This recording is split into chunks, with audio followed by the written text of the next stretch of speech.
1월 8일 토요일 가정예배 하나님 앞에 올려드리겠습니다. 다 함께 사도신경으로 우리의 신앙을 고백하겠습니다. 나는 전능하신 아버지 하나님, 천지의 창조주를 믿습니다.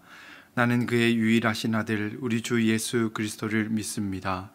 그는 성령으로 잉태되어 동정녀 마리아에게서 나시고 본디오 빌라도에게 고난을 받아 십자가에 못 박혀 죽으시고 장사된 지 사흘 만에 죽은 자 가운데서 다시 살아나셨으며 하늘에 오르시어 전능하신 아버지 하나님 우편에 앉아 계시다가 거기로부터 살아있는 자와 죽은 자를 심판하러 오십니다.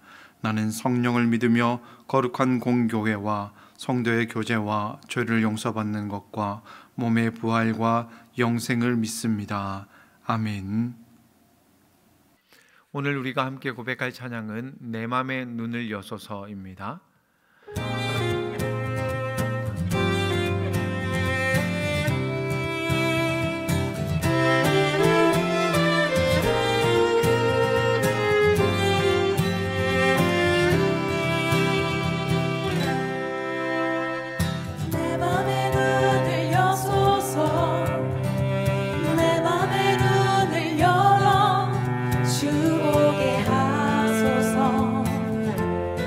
주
하나님께서 오늘 우리에게 주신 말씀은 요한복음 3장 2절 말씀입니다.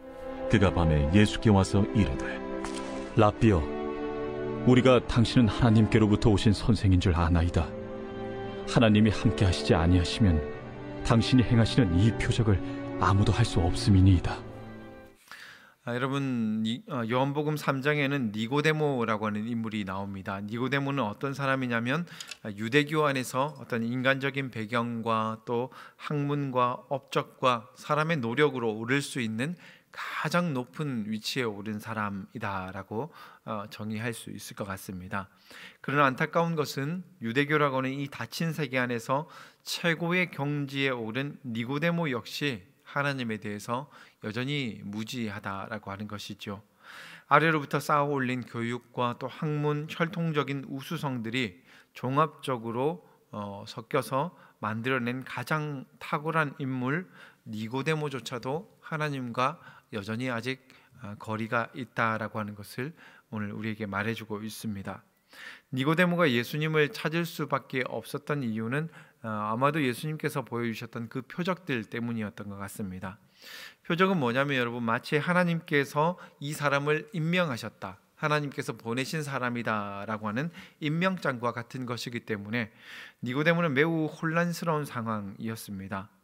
왜냐하면 예수님께서 펼치시는 그 표적들과 기적들을 볼 때에는 분명히 하나님의 사람으로 보이는데, 유대교의 입장에서 예수님을 볼 때는 예수님은 뭔가 난동을 피우는 그런 폭력적인 인물로 보였기 때문입니다.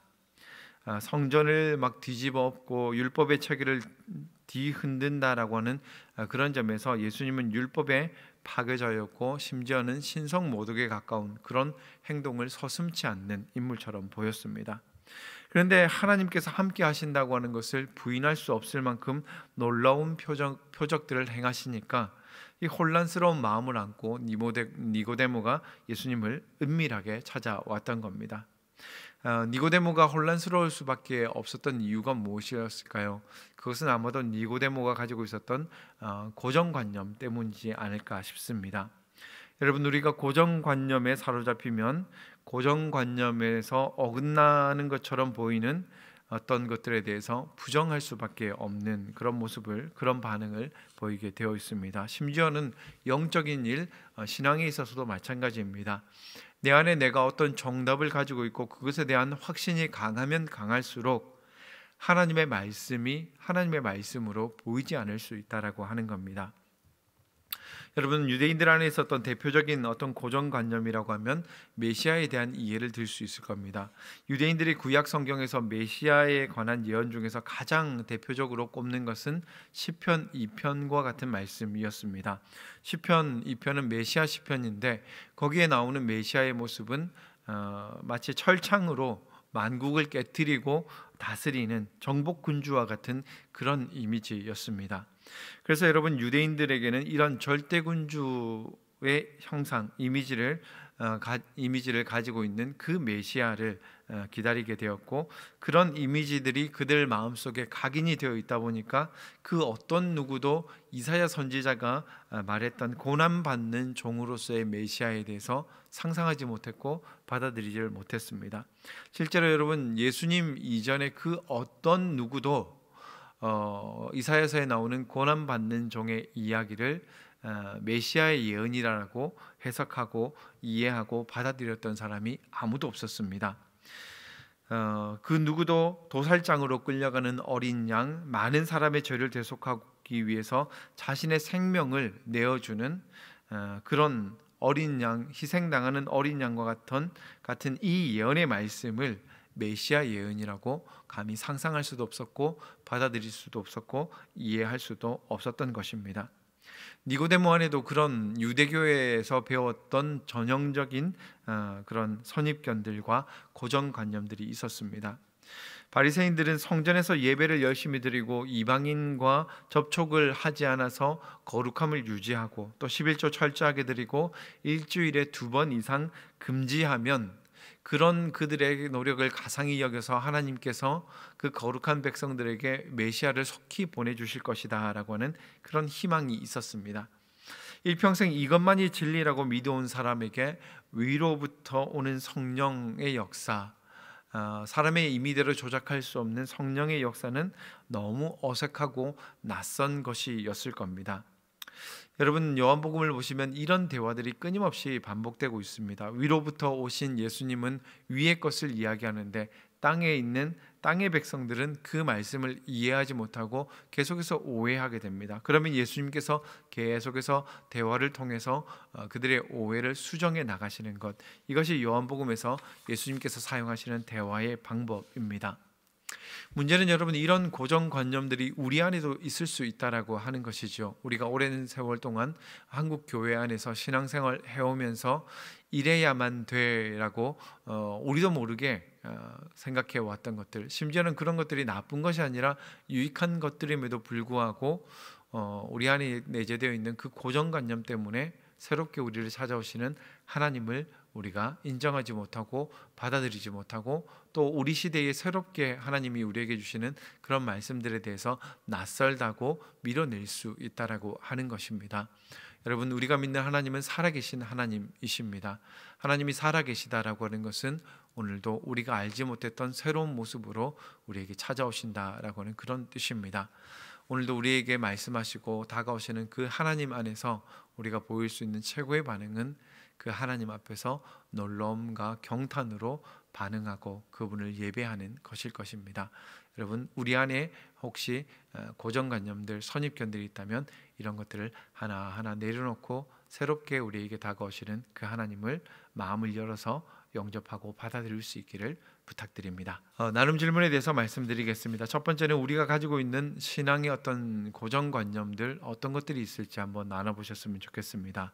두 번째는 신앙생활을 하다가 내가 가지고 있던 어떤 선입견이나 고정관념이 깨어지고 그것을 통해서 더 유익한 우리의 신앙이 확장되는, 지경이 넓어지는 그런 경험을 했던 적이 있다고 한다면 함께 나눠보셨으면 좋겠습니다. 감사합니다.